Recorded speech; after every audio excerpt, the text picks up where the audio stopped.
It's the weekly 30-30 trading list on the ASX. We are looking at the 30 strongest momentum companies over the last quarter, and this week's 30 best launchpad stocks. They're the companies that are compressing and leading this week. We're going to look at this and drill down on the charts. Gary Glover has unpacked the charts, identified the best of each list, the best momentum and the best launchpad to see where the next opportunities are. Good morning, Gary. How are you? Yeah, I'm good, Chris. It's a good routine we've got here. You've picked a lot of leading shares. Temple & Webster, I was just looking through the numbers, is one that you've got some good trades on in your own portfolio. And it's kind of a good example. It was in the launchpad, it was a momentum leader, but in that process, you'd also identified it separately as being a good trade. So is that kind of an example of what we're looking to identify here? Yeah, Temple & Webster is a great example there, actually. Obviously, we've hit the launchpad there for 15 days, if I'm reading your report correctly, and it's remained in the quarterly momentum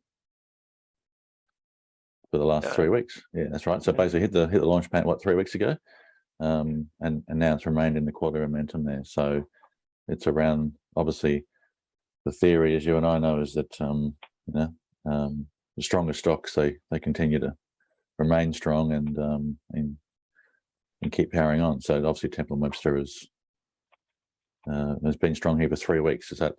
That's correct, isn't it? 15 days would be 15 trading days. Yeah, you could probably, if you want, you could put it on the chart and we can sort of, 15 trading days, that's right. Yep. Yeah, so. Okay, so that's interesting for everyone. I mean, I'm learning about momentum stocks as well, and trying to find relative strength, and so this 30-30 there, it's kind of designed to sort of try and catch that, but we're also trying to learn from this list as well, aren't we, Chris? Yeah, we're always learning. As you say, the students of history, we're also students of what we're learning right now on the markets and seeing how each cycle evolves and where the opportunities come from. And well, you traded Temple & Webster, so what was it on that chart that made it appealing to you? Yeah, look, I did trade this. I'll be honest and tell you, I didn't trade it particularly well. I mean, we had a nice little, some good volume at the low. We broke a sort of swing high here, little congestion, sort of popped up out of the range there. And we had this really good volume here, which was the first thing that I attracted to me. That, and then after that, we got a really tight consolidation in here. So this looked really, really good here. So this day here was the first day that I actually bought some here. Actually, I thought that's a nice little tight formation there, just starting to sort of poke out of that formation. So I put a posi on there. I did have a tight stop on some of it, which shook me out of half my position. So hence why I didn't trade it particularly well. Didn't give myself enough room here. But again, it's all about your risk reward as well. So I actually got stopped out of half my posi, but then the rest sort of took off here, and I didn't trade this as well as I should have done. So but we live and learn. Key there is identify those sort of good patterns there, get a good risk reward. I try to give myself a little bit of room, but I didn't want to in this environment here where we're getting a lot of movement. You just got to be, it's got to be sort of safe here. So I had a sort of good scaled up position there, but I ended up getting stopped out on half, and then the other half I made some nice profit. But I definitely could have traded it better. But we live and learn, make a few notes, a few adjustments. But when you are getting a pretty choppy environment here, so that's just sort of part of the process. I've been lucky enough to have a pretty good, it's probably 2 or 3 months here. Probably the last week's been a little bit trickier, but I haven't really. I've been able to sort of hold my capital for the last week. Haven't made any money for maybe the last 8 days here, but I haven't lost any money either. So that's probably a good sign if we're getting a bit tricky towards the end here. So, but yeah, getting some decent signals there. Going through your list there as well. I mean, I think I sort of mentioned with Temple & Webster, I just wouldn't be hanging on here. I thought if we get a 2 or 3 day rally, I just quite a choppy sort of market here. I'm getting sort of pop and drops all the time here, and things are overshooting, and even some of the big caps are sort of moving pretty large as well. So that's pretty interesting there. In that list there, I think DRE was the one, number 2 actually, which did sort of catch my eye there. So that's in that sort of rare earth space. Pretty big volume there. I did have a quick look to sort of see what there's, so I think it's a sort of rare earth sort of, got a pretty large drilling program there. Been some reasonable hits in there. So it's probably one just to keep an eye on there. It's obviously run up quite strongly there. Bit speculative there, the sort of drilling, because it's still pretty early stage. So sometimes, these things can, they drill there, get some hits, and then drill a bit more, thing runs, and then they might raise some capital. So it's just a, always a bit risky, but definitely one to sort of keep an eye on, just because the volumes are pretty heavy.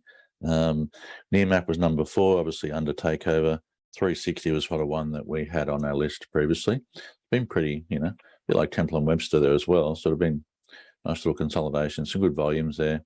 Sort of, running up hard, consolidating, running up hard, bit of a consolidation like volume, running up sideways, running up sideways. So showing some decent sort of strength here. This market here is still a bit risky here, probably going up to the last sort of swing high here. So time to be a little cautious there, probably time to tighten up here.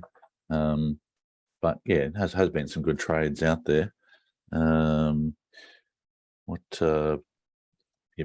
was the one that's, so that was number 6 on the list there. So, this has remained really strong here. So, to be honest with you, I actually traded this one here, did pretty well out of it. But I learned a bit of a valuable lesson here as well, is that this was probably one of the best looking charts there. When the market was sort of finding a low, it was actually making a higher low, and actually had some really good volumes, which is what we want to see as traders. And when it pulls back on light volume and then runs a good volume again, and pull back on light volume and runs a good volume, and then squares off and then pops up here. So this is sort of sometimes, rather than getting diverted away to other trades, we've probably come back and focus on our strongest ones here. So we've seen it with the coal stocks there. They've probably given us a few chances to get back in there. But as traders there, we get in there, we trade and make a bit of money, and then oftentimes we go looking elsewhere. So maybe looking within the strongest list, and just waiting for them to have a pause and pull back is a way to go here. But definitely the Polynovo there, probably could have made a lot more money trading this one here. Could have probably come back into it, could have scaled up as well. So to me, this was probably one of the best looking charts there a couple of months ago. And it's a bit of a lesson in that don't just go in there and scale up, make some money early. You can definitely come back into these stronger stocks. They will give you another chance to sort of get set there. So I think, Polynovo did have a bit of a pullback back to back near the 50-day, and then started to build again and then pop through again. So we definitely could have gone again on Polynovo. So that's probably a lesson for me there, is that once you've made a good sort of trade from these stocks here, don't rule them out. Don't go looking elsewhere. Sometimes they can actually can come back and give you some a second chance there. PLL was sort of on the list there. I think that was where are we? Number 8 there. Yeah, so obviously right sector there. Just some of those stocks have sort of gapped up here. So I don't, so it's got like a bit of an island here. So the stock's got a bit of a history of sort of doing these islands too. It does these sort of does gap up quite a bit. Yeah. So I don't really like islands, because then they can sort of, can gap up and gap back down again. So this had a pretty decent run here. The volume is pretty timid here until really the end. So that was really the biggest volume, and that's the gap. That's the gap up. So that can be sort of distribution as well. So I'd just be careful with. I think that was entry to the Russell or one of the US indices or something like that. Yeah. Yeah. Which could be an event that many hedge funds could have preempted. That's right. Yeah, it's funny. I was just listening to a trading podcast this morning. A guy used to trade that Blue Lake.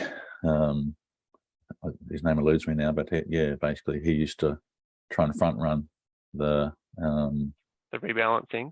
Yes, yeah. So try and work out. So obviously used to initially get the list and then trade it the last couple of days, and then everyone else sort of started to caught on. Everyone started to move earlier, and then you'd be basically trying to preempt which stocks would be going in the list before the list even came out. So everyone would be front running those. So it's funny how those sort of trades evolve. But yeah, my guess is probably people started to work out, do the calculations, which stocks were going to go in there.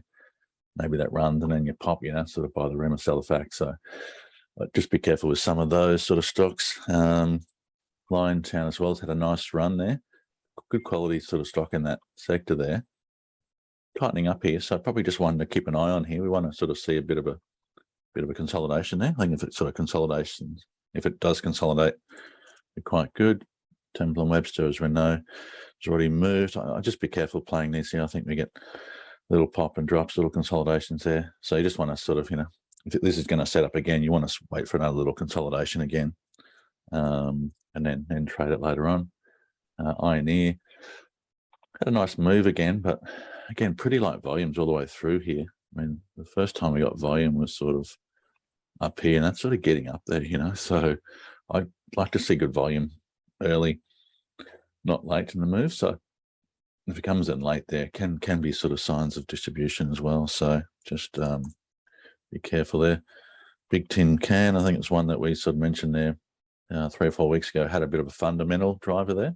So actually had a kind of reported and had an upgrade, and obviously the stock's just sort of built on top here, sort of kept running up, good volume, pulling back on light volume, good volume, pull back on light volume, good volumes again, a little tightening up here. So yeah, that's what you want to look. So just want to see these little, these stronger stocks on these momentum, and whether the quarterly or weekly stuff there.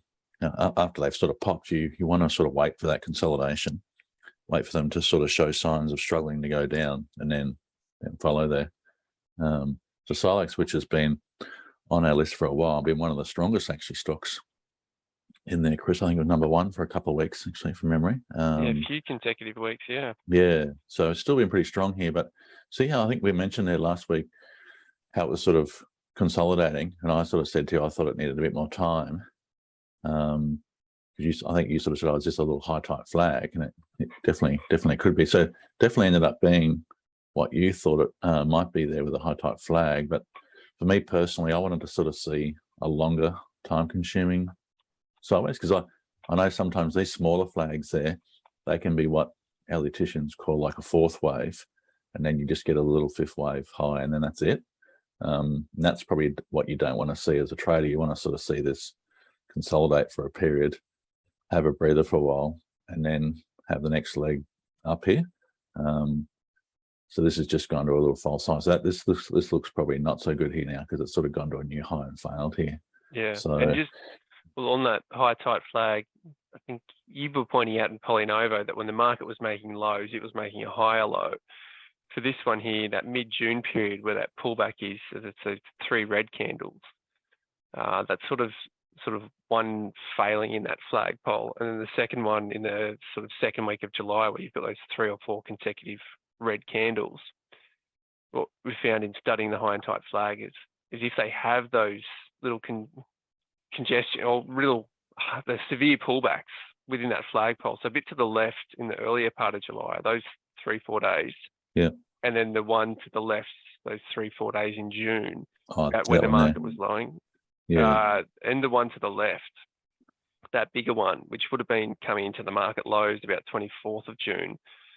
If there's a flagpole with that sort of volatility within the flagpole, that reduces the likelihood of meeting the profit target, which kind of fits in with what you're saying there. It's topping out at 360. It's sort of had that that Elliott wave impact, or sort of false break and coming back under. So that volatility in the flagpole decreases the likelihood of having that extra strong run. But who knows? Like John Kane said, markets can remain irrational longer than you and I can remain solvent. So this could double once again, and you and I'll be surprised. Yeah, I know sort of Bill McLaren was sort of one that he always thought it was like 11 or 13 waves there. So like it'd be like maybe like a little 1, 2, 3, 4, 5, 6, 7, 8, 9, 10, 11, 12, 13. That's sort of, not many stocks had more than say 13 drives, like on in a daily setup. They might need to go through a bit of a pause then, and then then go later on. So yeah, 13 drives is pretty interesting now. It's just sort of something I remember McLaren sort of talking about. But yeah, you need to sort of have that, impulsive move, and then you need to have a bit of a consolidation period as well. You have a little breather, and that's what you sort of need too. You need sort of the market to have a bit of a breather at times, consolidate, and then set up again. So you got to make hay while the sun shines, and then you got to basically not lose it when the market starts consolidating here. So and then you wait for the setups again, and then you go again, and then yeah. So you really, the best traders sort of know when to put the foot down, when to take it off as well. So that's sort of something that definitely is starting to evolve in my trade. I used to always have to be in the market. In the last year, I've sort of definitely been times I'm out of the market. At the moment, I'm probably sitting at 60% cash. So I've taken my money and run. So I'm just trying to exit my positions there as into some sort of strength there, and lighten off into this period. I think we've had a bit of a sweet period here now. We're just coming into trickier landscape. Markets had a pretty good run here, so to me looking a little vulnerable. So just a bit late stage here. So before it's the environment's just noticed the last week's getting a little trickier. So that M&S was sort of one just to keep an eye on. Pretty small sort of stock here, but did have a bit of a pop, but it's had a bit of a consolidation now. See how deep it's sort of come back. So prefer to sort of see something a bit tighter come back in there. What else we got there? GLI. So not give up as much of that rally. Yeah, that's right. Sorry, GL1. What's the code there? Yeah, so it's had a bit of a pop there, bit of a consolidation there, but pretty light volume here too, Chris. Not, again, this is our first day of volume here, which is probably getting up towards a peak here. So don't like to sort of see that as well. So just definitely sort of the signals we're sort of seeing now are getting a bit riskier. Like the lake here, we talked about this last week. I wouldn't have touched that there last week just because I thought it was, it's just a risky sort of stock here, bit of a, almost sort of a bit of a short covering rally, you might sort of say, short and sharp. And we've come back. 160 down to 120. That's a pretty nasty move if you're on the wrong side of that. So, just got to be careful with those sort of riskier ones. To me, I just got to keep away from that. CXO was sort of one that's interesting here. Actually been some okay volume in here. Just starting to cool off here. This one's sort of interesting because it's sort of had a pretty time-consuming decline here, and then set up again. To me, once we've sort of broken one of these swing highs, so whether it's this sort of high here, maybe this is a little starting position, maybe this is like a secondary position there. Would have liked to have seen a bit more volume. The volume was okay at the low without being awesome. The best thing I saw here was this little consolidation in there. Then the volume coming again. I thought, okay, maybe we've got something here, But now we've sort of gone up to the high, so we're looking maybe for a possible cup and handle here, but this is going to have to use a bit of time here. So this is definitely one to put on the radar here now, because there's been some good volume. It's been a nice impulsive move. It's a big, we want to sort of see this. We want to see this hold here, not have a deep correction. So not like Lake, where it drops from 160 back to $1 or something. You want it to hold 130, 140 area. Yeah, that's right. Yeah, so maybe try and hold the 50-day moving average if we can. If we can basically, so this sort of will start to move up here, and this thing sort of hold here. Might even do a little ABC in here, like a little complex little cup or something like that. Maybe something like this. Little cup there, and then use a bit of time, and then there we go. But it's definitely one to keep an eye on. So that's a nice move there. So yeah, that was sort of one of the more interesting ones. Omni Bridge has had a pretty nice move. Sort of litigation lawyer there. Sort of, yeah, this one's interesting there. Probably just because there's. I was watching. I was on Trader Line there, Oliver Kell, who I think he won the US Investment Championships a couple of years ago with a pretty massive return. I think it was like 900% or something crazy. I don't know what size account it was, but all I know is it was a pretty phenomenal. But he trades a lot of these sort of flags here. So he's basically looking for, the what called relative strength sort of stocks, so sort of stocks that like we're following. and he looks for a little consolidation there. So he looks for a little tight flag, and then tries to sort of, buy them on the breakout the flag here. So again, there's had a little nice and tight consolidation in here. So there's not bad volumes in there. Lighter volumes here dried up. You basically start to see this thing tighten up here, and then power we sort of break out there. So that's a nice little consolidation there. So it's popped up here. So it's had a couple of little consolidations. Keeps even this again is sort of another little tight little consolidation. So this is sort of stock here that some of the pros like to trade here. Relative strength, tight consolidations, and then pops. Little pop. Little tight consolidation in here again. It's pretty much holding the 10-day moving average the whole way, isn't it? Yeah, it's been pretty strong. So that's a sort of this is kind of a decent sized stock too. So it's not really some sort of small player. So that's just sort of one sort of style there to keep an eye on there. So that's what we're looking for. They're looking for those sort of stronger stocks, looking for some consolidation, and then pop again. So this one's pretty strong as well. Actually, this is sort of one I found. Actually, I was going through my contract notes recently, and when you see something, you go, I don't remember trading that. But yeah, I must have sort of got stopped out of this one here pretty quickly because it wasn't too memorable. But one of the reasons why I did like the stock is that it was showing some relative strength, and the stock's been holding up pretty well in a pretty negative market there. I probably just never got going through here. I think it might have ticked up here, maybe broken out, and then didn't follow through. So if we cast the lens back, I remember in the market lows, so throughout June, mid-June and early June, you were saying that the biotech and the pharmaceutical space was where you were seeing strengths. Yeah, that's right. So I mean, Polynovo was the one that I really got scaled up on. I probably would have had a small position in here, probably just on this break of this high. He would have been probably my trigger. And then I've got sort of stock, it probably went up coming down. So I think Polynovo and CUV was the other one. So, I think I got a small position in CUV, small position in this one, and small position in Polynovo, and then added to Polynovo. This one got stopped out on. And yeah, CUVs kept going up. So two out of three have done pretty well. But saying that, Polynovo was one that really stood out. And, if I look back at them now, I really should have scaled up larger. Could have come back into that probably a couple more times. So, and this one here, I never revisited it. So what it did was actually came down and made a, little false break there and then started to go. Look at that. Would have been a nice move in here. I mean, gee, if you waited just for this break here, $4, it's gone to what, $6. So that's a fair, nice percentage move, nice 50% return if you can catch that. So that's why you just got to try and, one thing I'm learning is to sort of go back and revisit your stocks here. It's hard. You always get distracted as a trader to other things and things that are going on. But the ones that you recognize, or all the ones that I recognized early around that sort of around the low, the ones that were actually when the market was making new lows, and we sort of had stocks and sectors that were making higher lows and some good volume and relative strength. I look back now and think, gee, 80% of those stocks that I identified, they had cracking moves.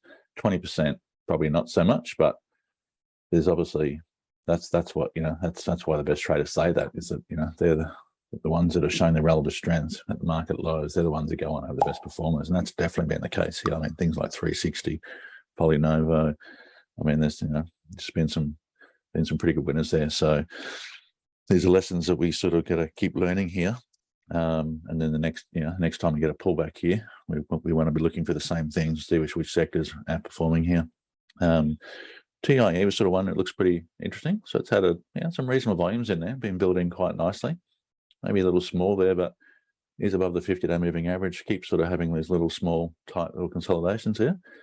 Maybe a little hard to trade, but interesting one. The other one there was IHL as well. So that's sort of broken above our 50-day, broken above a bit of a swing high there. So again, I wouldn't be sort of looking at, I mean, you can see this is sort of, heading downtrend, obviously lower high, lower high, lower high, lower high, lower high. And then eventually we break here.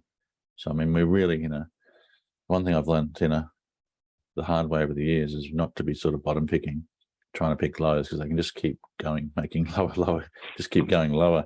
We really want to be waiting for a sign of actually breaking above a high. That's the first time we should be looking at any stock is actually breaking above a swing high. So that's the first time there, that day there, the first time this stock showed any strength at all. And we saw a little bit of volume there as well. So that's the first time there. And then after that, what happened? We just got a nice little tight consolidation and then a little pop again. So kind of interesting. So that was also that's our launchpad stock as well, Chris. I think it was number 3 on the launchpad. So number 1 was SMR, which is obviously in that coal sector. So we sort of few of the coal stocks have bounced back quite strongly. So energy issues continue there. So this coal trade has been, again, it's the classic there. Sort of, I think, we did trade. I know personally, I traded some of the coal stocks early, but again, didn't go back to revisit them again as well. So definitely showed relative strength early. Had to give a few chances to come back here. So the one thing I'm sort of starting to learn here is to go back and start revisiting some of the strongest trades that we identify, because they do give you a second and third chance. As traders here, we tend to catch our move and then move on, look for the next look for the next fish and stuff there. But the thing about trading is you can definitely come back in there. And these sort of, as I was saying with the launchpad and the quality momentum, is that sometimes they can stay in there for a hell of a long time. And yeah, so it's a bit like your research. Obviously, it was very good with Polynovo, and as you said, it gave you more opportunities had you sort of been alert to them.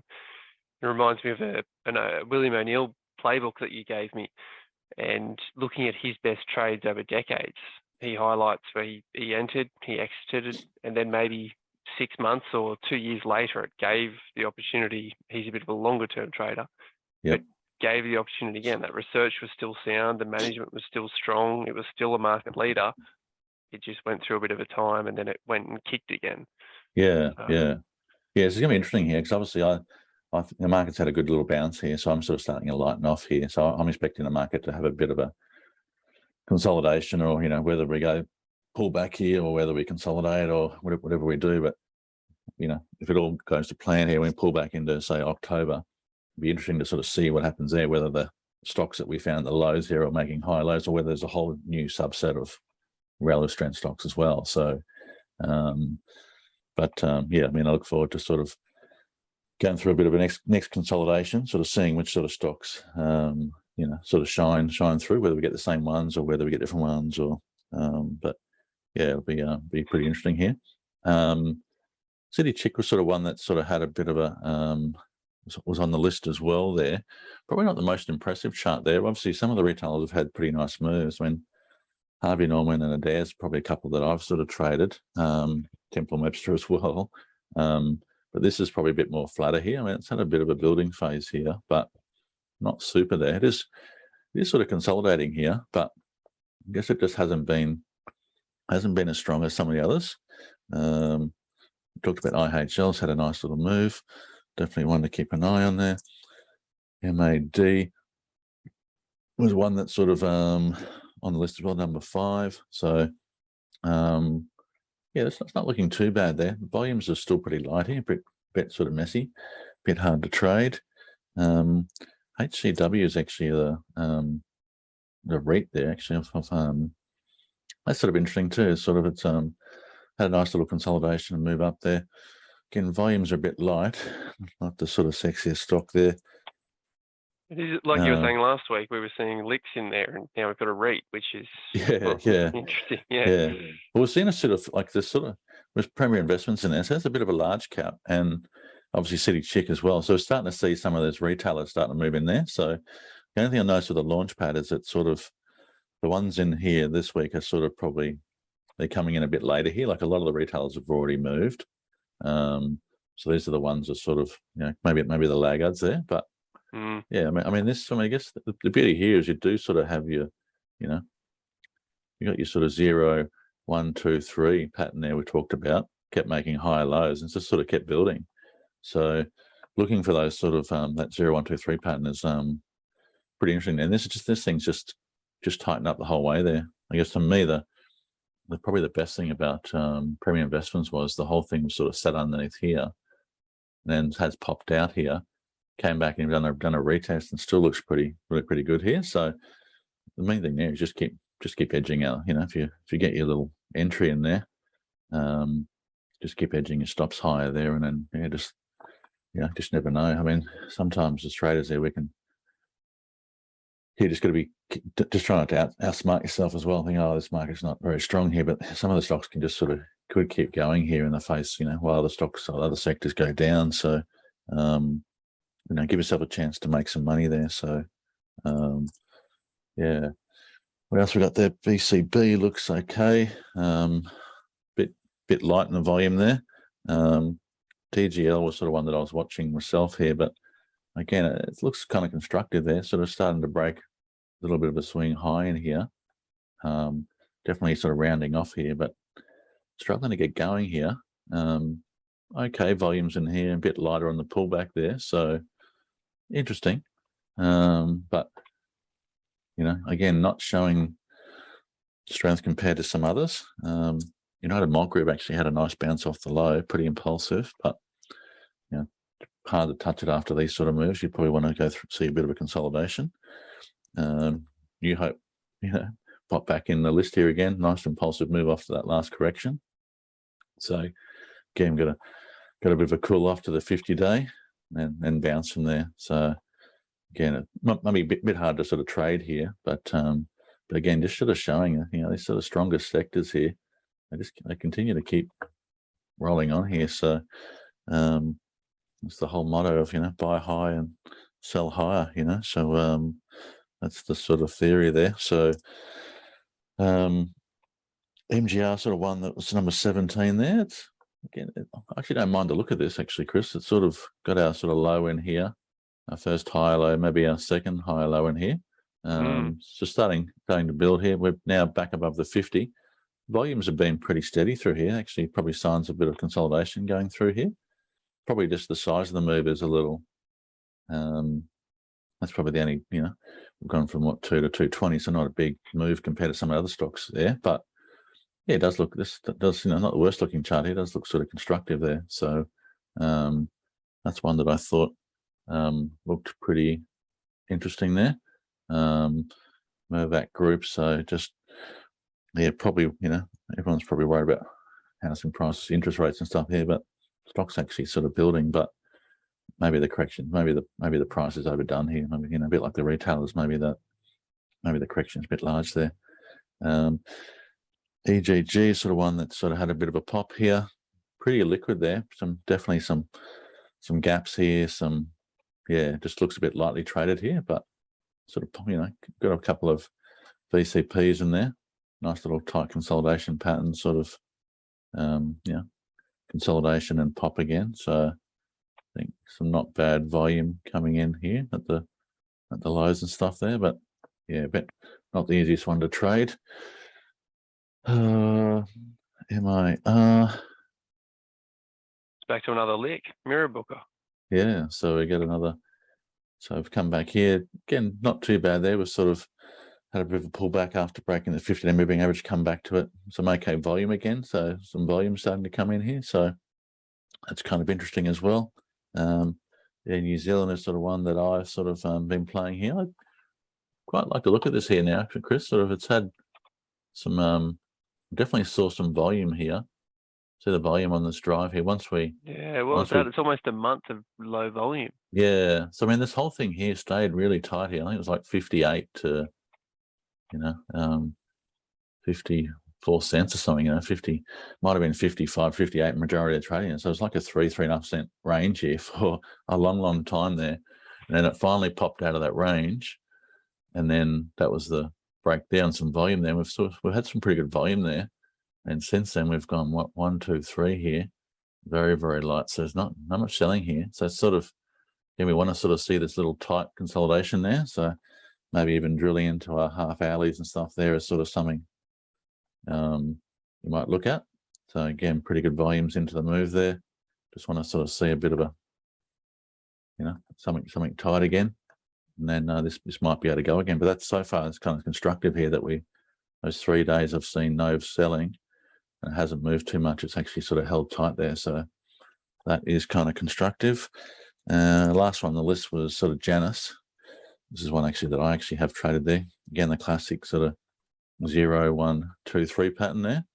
So got a few high lows, got a bit of a mix. We've got some, got some okay volume, exhaustion of the low, bit of volume here, light volume on the pullback again, bit more volume in here again, light volume there. Thought, okay, it's starting to look constructive here. Got a few high lows, got another decent move again. Some volume came in. This was probably the only negative seeing those 3 days.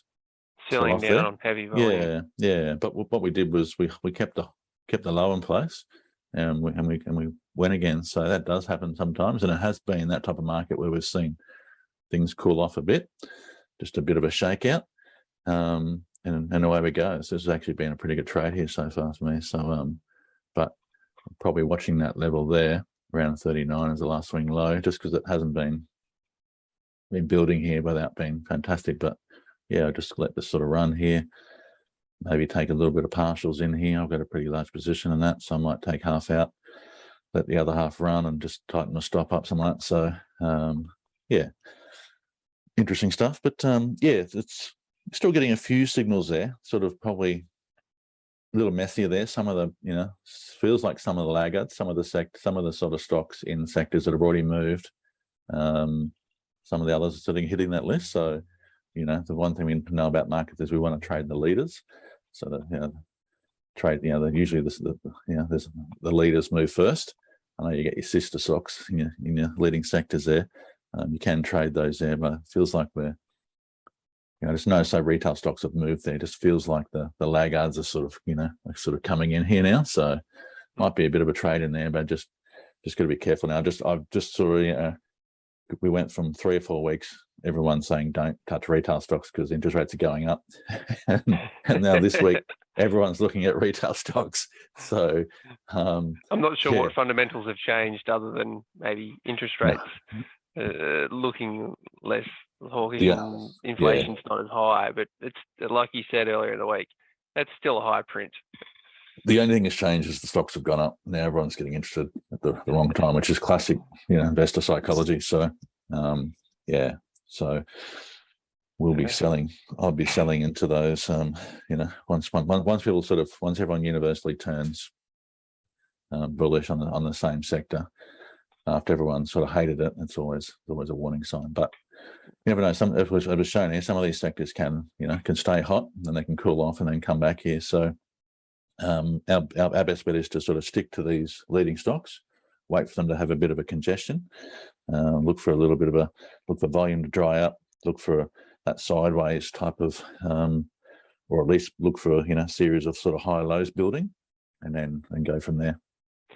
They're really good insight to end on a nice checklist. So thank you very much for sharing the insights, breaking down the charts, and talking about the market cycles. Gary Glover from Novus Capital. Thanks, Chris. And if you want to follow more on Gary's videos, there's a playlist to the right of his Tuesday videos where he breaks down the portfolios and these trades as he identifies them. And you can also click on the right as well to have a look at their volatility contraction patterns, which is where they're sort of compressing along with. Gary touched on some of those. We'll come again next week.